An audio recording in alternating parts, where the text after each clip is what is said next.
I think that's one of my main addictions is a fresh start. This sounds like a good fresh start. Okay.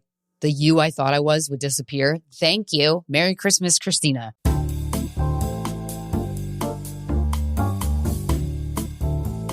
Bitch, this section me up. So I'm going to read part of chapter 1 of Supercharged Self Healing, a revolutionary guide to access high-frequency states of consciousness that rejuvenate and repair. Mike, maybe you can use this to help your sinus infection. Let's see. We'll see. I mean, you gotta read the whole book to really get a grasp of it. But I'm going to read the first couple pages of chapter 1. This is coming out. So this episode is being released on a Monday. I believe, do you usually release them by 10 a.m.? Yeah. Okay. For sure. So I'm going to record the rest of this chapter at my house and upload it. So by the time you have this episode out, you can go to my Patreon, patreon.com/Krystyna Hutchinson. It's just a $5 a month level. Your girl made some mistakes financially, and she has a very bad relationship with money. And I'm really working on repairing that. Now that I've gone through my emotional layers, I can address the money thing, which I've been meaning to do for 8 years. And yeah, but there's a $5 a month level. It's called Just Here to Listen. Now, not only are you going to get the extra readings from this chapter, and then all the readings that I'm going to be doing in the future of any book, I'm going to do that on Patreon as well. But you also have a back catalog of group therapy sessions that you can listen to. There's a couple dozen probably at this point now. So you have a lot to listen to. It's not just this. And you could sign up for a free trial. $5 a month. That's not a lot. That's not a lot at all. That's all I ask. I'm just a girl who's made a lot of financial mistakes, whose money's tied up in a beach house that I'll never be able to use until my parents pass away, which is really bleak. And I'm just asking you to pay me $5 a month on patreon.com/Krystyna Hutchinson so that maybe I can recuperate my taxes and my money and my dignity. I know it's my fault. It's not yours. You don't have to do it. I'm not asking. I am begging, but that's okay. I'm not afraid to get hurt. All right. Chapter 1. I was reading this chapter last night in preparation. It's so good. It's so good. Chapter 1 is called Understanding the Invincible Total You. My body is paralyzed, but what I am is not. Girl, good for you, RJ. I was going to call you OJ. This was the realization that allowed me to transcend limitations and enter a state of consciousness where I knew how to heal myself. In the spring of 2016, I was diagnosed with spinal subdural staphylococcus, or I can't say that, abscess, a lethal infection that compressed my spine and permanently paralyzed my body from the chest down. Ooh, cute. At the time, there were only 65 reported cases of this condition, and nobody who'd had it had regained full mobility, and nearly all had died. All right, so we're facing bleak circumstances. Love it. I was diagnosed by the hospital's endocrinologist with type 1 diabetes, pancreatitis, Hashimoto's autoimmune disease, and hyperthyroidism. Dude, this sucks. I also experienced a condition called autonomic dysreflexia, AD, which is something that occurs most commonly with people who have a spinal cord injury above the 6th thoracic vertebrae. My symptoms included congestion, nasal congestion that made breathing erratic and extremely difficult, sudden and uncontrolled spikes in blood pressure, together with a rapid heartbeat and constricted blood vessels, increased my risk of having a stroke, cardiac arrest, loss of consciousness, and other life-threatening events. Dude, if this happened, I get sad when I get a cold. If this happened to me, I have to do so much more work to get to the place where this could happen. And I'm like, it's going to be okay. But it is really helpful to be made aware of an example of some dude who's literally on death's doorstep, not even flinching, going, all right, we're going to fix this. Like that. Good for you, RJ. From the perspectives of the medical professionals, things looked bleak. I was told that if I survived, I would never walk again and would absolutely need several medications for the rest of my life. Good thing I didn't listen. Yeah, good fucking thing, RJ. When my neurosurgeon told my partner at the time, Jennifer, the infectious disease doctor, and me about the chest down paralysis being permanent, I was completely calm. Again, I would be so dramatic and devastated. I would ask to go on well, I couldn't go on walks because I'm paralyzed. I would ask a nurse to wheel me up and down the hospital corridors just so I could scream cry so everybody could hear it so I could feel like a victim. It's not cute. Instead of feeling horrified at what the expert told me, I was free. God bless you, RJ. I was experiencing what lies beyond samadhi, a term used to describe the transcendence of the cycles of birth and death. I was in a state of grace and total liberation from the human condition. That's all I want, RJ. That's all I fucking want. I was free from any misperceptions, misunderstandings, misidentifications. Instead of feeling like a prisoner in an immobile and diseased body, my consciousness took flight. I was completely detached from the prison of the infinite mind and physical body. In this state of cosmic consciousness, I instantaneously knew how to heal myself. And the first thing I said to Jennifer was, I will walk again. And even if I don't, I'm at peace with everything. Jesus Christ, the amount of work it would take for me to not be dramatic about that is just so vast. In that moment, even though she was worried and overcome with grief, she didn't doubt that I'd do what I vowed to do. Today, I have conquered permanent paralysis and the myriad of health issues that have been resolved. But far more importantly, I am free. Yeah, bitch, you are. I'm free from the limitations that I'd previously created and accepted. To be more precise, I am free from what I call the ego mind identity. Now, I want to give you all a heads up if you're reading along, if you're listening, or if you're going to do the Patreon $5 a month so you can help me get out of debt. He's going to talk about the ego mind identity a lot. It's very important. So just have it in your head. The ego mind identity. I am free from what I call the ego mind identity. This is basically, just a heads up, this is the source of all your problems, is the ego mind identity, which throughout this book I will call the egoic identity. That is the false belief-based I that simultaneously identifies itself with the physical body. In a cosmic instant, I gained an entirely new understanding of self, ill health, healing, and what we accept as so-called reality. I mean, sign me the fuck up. That's why I do mushrooms. But if you can get that without doing mushrooms, way prefer that route. I understand that the self, which is the screen of consciousness and whose fabric is our individual depth of love and wisdom, is what I eternally am. It's what we all are, love and wisdom, along with a complement or body of energy we are given. This energy, this is important, this energy we are given, like gas in a gas tank, is what we use to create things like thoughts, emotions, physical actions, and experiences. And look, a lot of people, a lot of authors or like motherfuckers on Instagram, there's a lot of people now saying like, this is how it all works.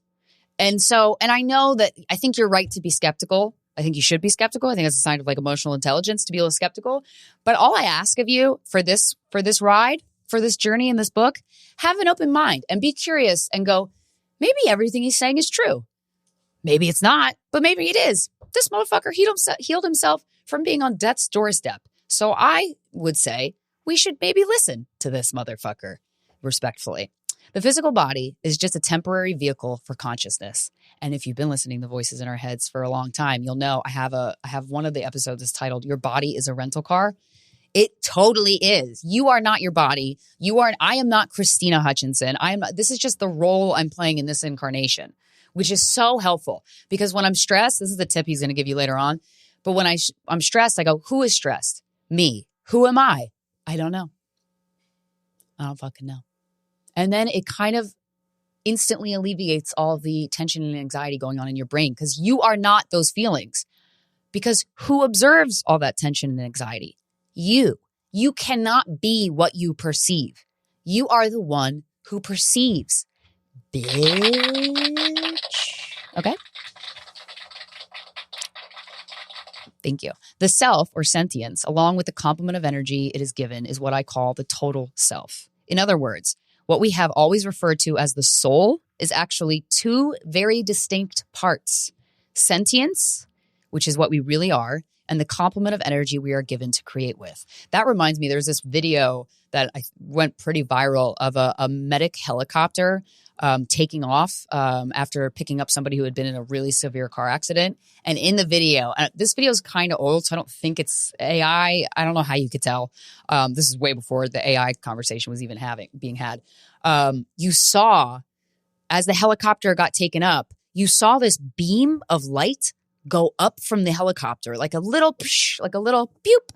And the medics in the actual helicopter had reported the patient had died, 10 seconds into takeoff or 5 seconds into takeoff. That video is so incredible. But I'm like, dude, that's the sentience.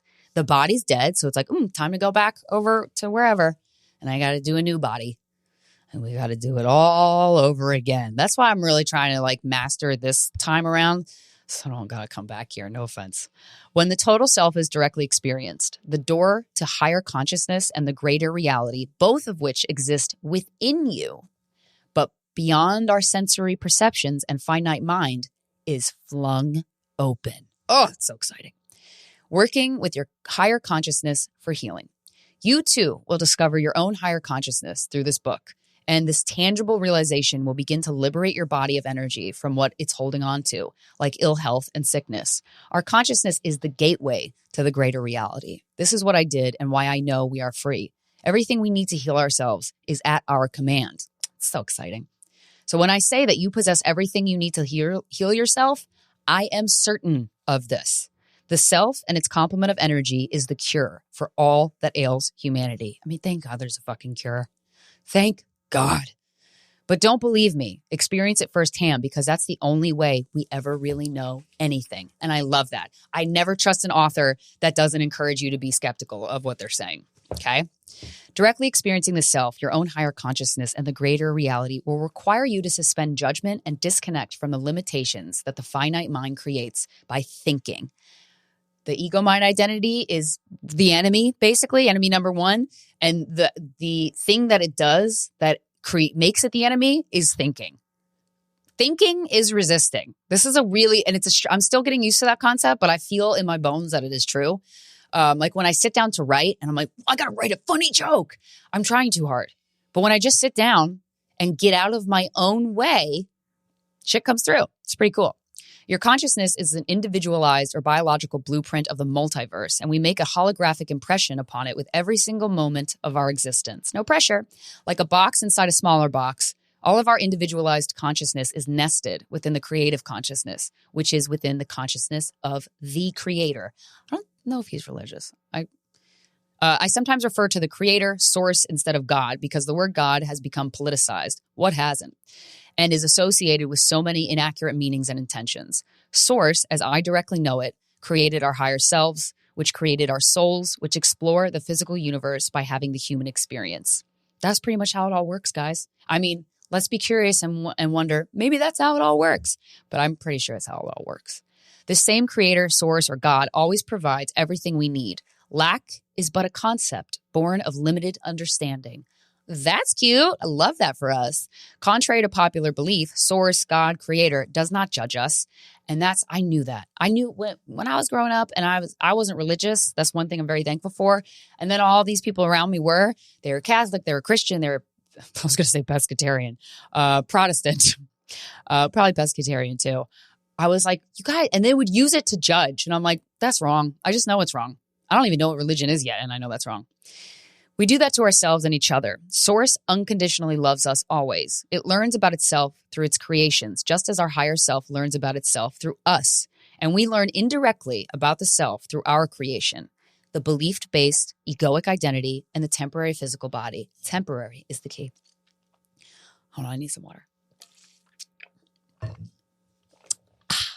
This is not a thought or belief, but something to experience directly. Speaking of thinking, we don't need to think in order to do things we do on a daily basis. We see a chair and we remember how to sit. We see a drinking glass and we recall how to drink from it. 99% of our daily existence falls into this category. Memory. Ooh, tell me more. Thinking is actually a bad habit that keeps you perpetually locked in the past, because thinking is the movement of the past. And that's mad true, y'all. Thinking is the movement of the past. Don't live in the past, baby. Live in the present. It's revisiting memories, experiences, and what has been learned. The so-called future is always based upon the past, and therefore, what we call the future is nothing more than a limiting mental concept.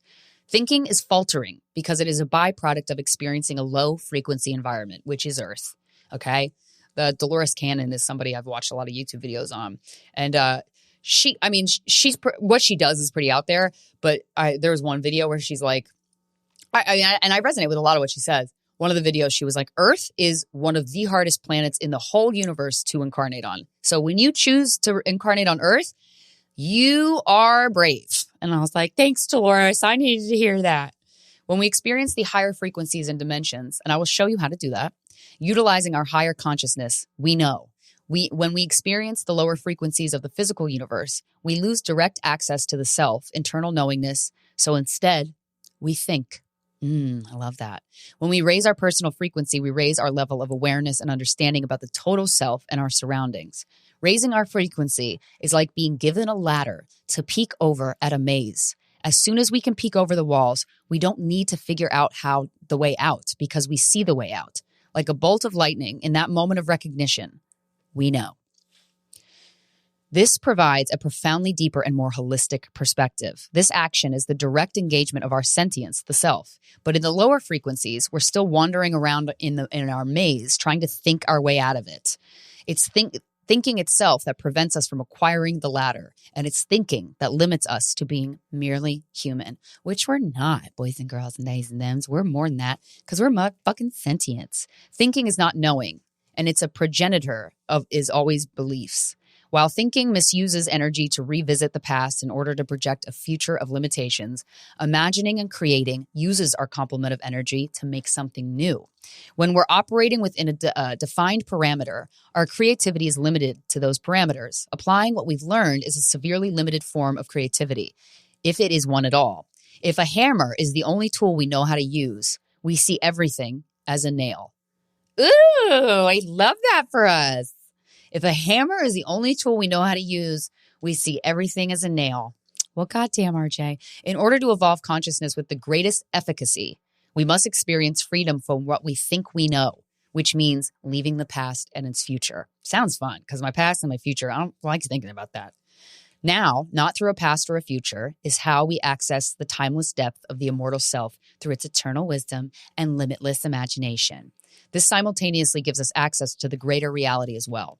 This is how the ATFHT was born, and this is how you will liberate, repair, heal, and greatly improve the quality of your life. And let me remind you again, you do not have to be paralyzed from the chest down with all of these diseases, one of which is super rare, only 65 people have, and they die from it, in order to benefit from this book.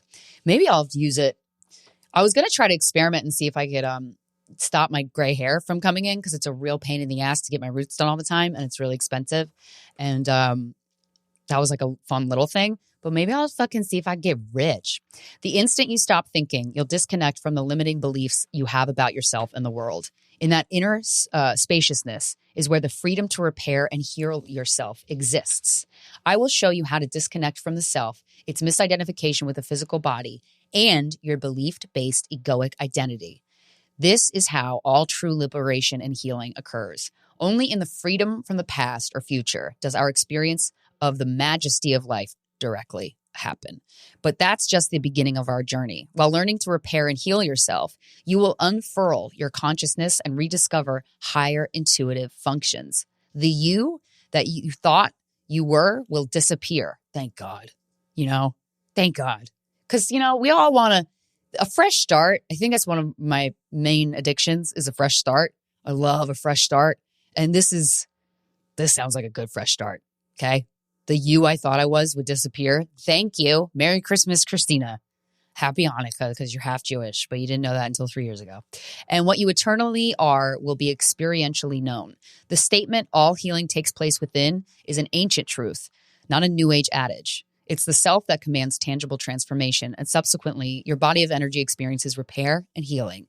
Authentic healing never originates, nor does it take place in just the lower frequencies of the physical reality. This is why what passes as medicine today is not curative. Okay? Are you listening, doctors? It's like constantly drying up your flooded basement while the leak is upstairs. That's what going to the doctors feels like, gotta be honest. I have way too many people in my life that have told me horror stories of going to the doctor and them either not believing their symptoms or going, I don't know. And then they themselves, a non-doctor, figured it out. And that's no shade towards doctors. Y'all work hard. Too hard. You work too many hours. You need more sleep so you can enjoy your job better and be better at it. Okay? I want that for you. And us. When you stop blocking your own inherent divine energy, you simultaneously experience better health, greater joy, fulfillment, and inner peace. I mean, thanks. That's the things that I want. You're not who you think you are. Our vulnerability to illness is due to our lack of direct, tangible self-awareness and having full command of our body of energy. Yeah, because I think I mentioned this a while ago. When RJ was in that hospital room, he protected the energy of that hospital room like I've never seen. Like he wouldn't allow his partner at the time in when she was going through something really tough because he's like, gotta be honest, don't want your bad energy in here. It's gonna fuck me up. And like he was just so insistent on only certain nurses are allowed in, only certain doctors, and only at certain hours. I need the lights a certain way. And then, to the outside eye, they're like, wow, you're so particular, RJ. Well, cool. He's healing himself from chest down paralysis. What did you do today, Barbara? Oh, you tweeted something and it got a like? Neato. This includes the belief that we are the physical body and the belief-based egoic identity. We are easily fooled by this illusion because we constantly rely on the human vehicle, its 5 senses, and its belief-based thinking. Eventually, we lose the immortal self due to misidentification with the temporary human experience. Our misidentifications have a cumulative effect. Every belief, thought, emotion, and experience that we identify with further perpetuates a lack of self-awareness. And this creates greater disharmony within ourselves and with each other. And I just think of all the advice emails we've ever gotten over the years. A lot of times people will just be stuck in this we got an email the other day for Guys We Fucked where it's like this woman and her partner have been together for a long time. They don't want to get married. They don't like the idea of a fancy wedding, but her father has dementia and she's kind of contemplating shit, should I get married so he can walk me down the aisle before he completely forgets shit? And it's like, you don't have to get married. You don't have to do anything. You don't have to do all these things that are expected of you. And it sucks that, unfortunately, it feels good to do things that are expected of you sometimes, maybe if you're me, because then everybody goes, yay, Krystyna, you're a good girl. And you're like, I am a good girl, right? But the real act of bravery is doing what you want to do, sticking to your morals and values, and not caring what other people think. That, my friends, is sexy as hell. Okay. Our misidentifications have a cumulative effect. Okay. This occurs because we do not know how to break free from this temporary limiting condition. Most people believe they're a physical body and identify with its physical sensations, emotions, thoughts, and experiences. Guys, if something happens to your body, it didn't happen to you. It happened to a little meat sack vehicle that you rented this time around. Okay. But we are none of those things. We give birth to these things as a creator being, but we are not these things. We are the awareness of all that is perceivable and the eventual understanding and mastery of this process of creation itself. What I saw and experienced when I was permanently paralyzed is that the human experience is but a temporary creation for sentience, the self, to evolve itself, and that a human's perceivable reality is less than 0.003% of the greater reality. Guys, remember those projectors that your teachers would use in school back in the 90s and the early 2000s? Think of everybody walking around and instead of a head, it's just a projector. It's just one of those 90s projectors. We experience the world through our very specific glasses that are informed by every second of our life from the moment we exited our mother's body to now. But we can leave all that behind, baby girl, okay? We just gotta disconnect to better navigate our infinitely larger playing field, our higher consciousness, and the greater reality. The comprehension of the following terms is vital as they pave the way for a new paradigm. Let's learn some vocabulary words before we exit. I know I've been doing 44 minutes, so we're just going to do this real quick. Energy, the pure life force itself, or what has been referred to as the Holy Ghost or Chi. Holy Ghost, really? It simply is. It flows, and it represents the infinite potential of limitless possibility. That's energy. Now on to sentience / the self, what we really are. Timeless wisdom and unconditional love, a fractal of God or creator or source or whatever you want to call it. Soul / the total self. Sentience plus a body of energy to create with equals the total self. Bless you, Michael. Our sentience manipulates its complement of energy in order to animate the body and create thought, emotion, action, behavior, etc. Humanity has previously lumped these two separate elements, sentience and energy, into one thing and referred to them as the soul. Now on to the higher self / totality. I love vocab words. Remember flashcards, guys? You can do flashcards for your vocab words. This is the much larger being that we, our soul's total self, is but a drop of. Our higher self is literally everything we have been, are, and will be. It is truly our totality. This incomprehensibly massive body of sentience and energy exists well outside of space and time. As an analogy for incarnating, you can imagine an octopus, which is your higher self, totality, dipping one of its tentacles, the total self or soul, deeper into the water to experience what that specific level of water is like. Now onto the physical body / genetic entity. This is the human vehicle that our genetic entity. It is the perceiver and experiencer of our physical universe. The physical body protects the sentience or self and affords it the temporary experience of physical reality. Nobody takes their physical body with them when their incarnation is over, because we are not the physical body, nor do we need it except for incarnation. It is only needed to explore the lower frequencies of the physical universe. Think of it as the diving bell a deep-sea diver must adorn prior to diving into the deep water for the work needed to be done. I use the term physical body throughout because it helps to separate misidentification with the body as being who we are. The physical body is like the car we drive. Your body is a rental car. The car is the vehicle. It isn't who we are, but rather something we temporarily get inside of that gets us from point A to point B. Similarly, every car suffers wear and tear from its multiple drivers and total mileages. And if it's Krystyna driving her Mustang with all of her road rage, it really has some wear and tear. It works the same way, except on a significant deeper way. Think genetic, hereditary traits that we inherit that I will explain later in detail. And now the last vocab word, the ego / egoic mind / ego mind identity. The ego mind identity is the belief-based human character that the self creates through its cumulative misperceptions, misunderstandings, and misidentifications.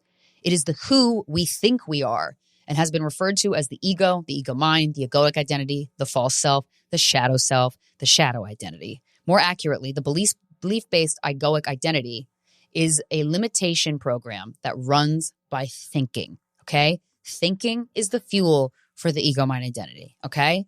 Jeff Gordon has his race car, and the pit crew puts thinking into his car so he can continue being an ego. Is that okay? I'm going to stick to RJ's metaphors. Sentience. Yeah, I was halfway through. I bailed. Sentience, what we really are, knows and loves. The egoic identity, the false character we create, only thinks and feels in context to its beliefs and attachments. All suffering is the domain of the egoic identity.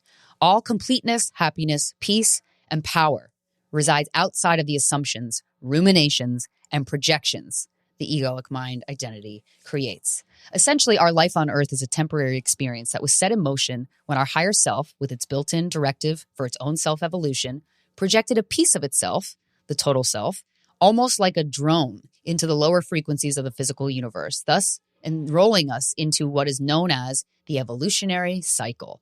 Our individualized evolution as a projection from our higher self or totality mandates our continual rebirth until the requisite sentience, love and wisdom, is accrued in order to evolve past the need to incarnate. And that's what I'm trying to do this lifetime. Boy, I want to do it so bad. I want to evolve past the need to reincarnate here again, because this planet is real tough and it makes me sad and mad. But we first must transcend the frequencies. Each time we incarnate, the total self / soul temporarily merges with the physical body, and in this low frequency environment, consciously cuts off from our higher self and its creator. It begins to misidentify with the physical body and its limiting sensory realm perceptions. These woefully incomplete perceptions are the tiny data stream that creates the finite mind, which forms beliefs, thoughts, opinions, judgments, and so-called knowledge. Ooh, shots fired, RJ. Love that sass. Every time the self misidentifies with a belief, thought, emotion, action, or experience, it becomes part of the egoic identity. We hold this limitation, this false sense of self, in place like an energetic prison for our consciousness and body of energy. And we perceive every experience we have while incarnate through the lens of this limitation. More accurately, as the limitation. But girl, you ain't the limitation, okay? This false self, your belief-based egoic identity, is self-imposed delusional state born of your misperceptions, misunderstandings, misidentifications. These are all limitations and not what you are at all. You are not the character you have created. Isn't that great news? Such good news. The painter is not the painting. Love that. You, sentients, are complete, divine, immortal, and free. I know you might find that hard to believe, but you are, okay? You, as an immortal creator being, have simply created your own limitations. I mean, guys, that's fucking fantastic.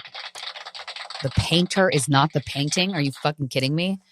And so the next couple sections of this chapter, you don't have sentience. You are sentience. I'm going to read that. The I, that isn't you. Your higher mind's imagination. Physical reality is temporarily tangible. So yeah, I'm going to read the rest of chapter 1 on patreon.com/Krystyna Hutchinson. You can sign up for $5 a month. Just five. And you can hear the rest of that chapter. You can also hear the audio from my group Zoom therapy sessions. And that's everybody coming on and sharing whatever the hell is going on in their life. We talk about some really intense shit. And I got to say, I'm getting really good at inserting humor when appropriate, because I think a lot of times, especially with like suicidal depression, if you can get a laugh in there, you're good. You're good. And I'm pretty good at that.